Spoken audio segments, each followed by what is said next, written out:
এই ভিডিওটি শুধুমাত্র বিনোদনের জন্য বানানো হয়েছে, তাই দয়া করে কেউ চুল পাকনামি করে সিরিয়াসলি নেবেন না। চলো আজকে একটা মজার গেম খেলা যাক। গেম? না না, আমি আপনার সাথে আর গেম খেলবো না। আগের বার আপনি গেম খেলার নাম করে আমার পিছন মেরেছিলেন, মানে পিছন বরাবর মেরেছিলেন। আরে বোকাদোচা, ওইটা 1000 ইয়ার অফ মিডল ফিঙ্গার যুদ্ধ ছিল। রাখেন আপনার যুদ্ধ, আমি আপনার সাথে আর গেমই খেলবো না। আরে এবার পলাপলি কুক খেলবো, মানে লুকোচুরি। তোরা শুধু আমাকে খুঁজে বের করবি, আর কিছু না। আচ্ছা আচ্ছা ঠিক আছে, আমরা খেলবো। প্রথমে আপনি লুকান, আমরা আপনাকে খুঁজে বের করব। পলাপুলি কুক, পলাপুলি কুক। হালাই কোন জায়গায় বসে কুক দেয় রে? আরে আমার মনে হয় হালাই গেম খেলার নাম করে বাড়ি গিয়ে ঘুমাইছে। কিন্তু আমার মনে হয় হালাই মাটির নিচে।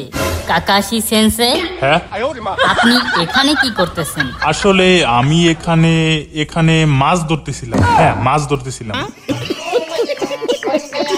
মাছ কি আপনার মতো বোকা নাকি যে মাটির নিচে থাকবো? এই সাকুরা তো দেখছি শাহবাগীদের মতো হয়ে গেছে, ওর থেকে একটু দূরত্ব বজায় রাখতে হবে, না হলে আমার খবর আছে।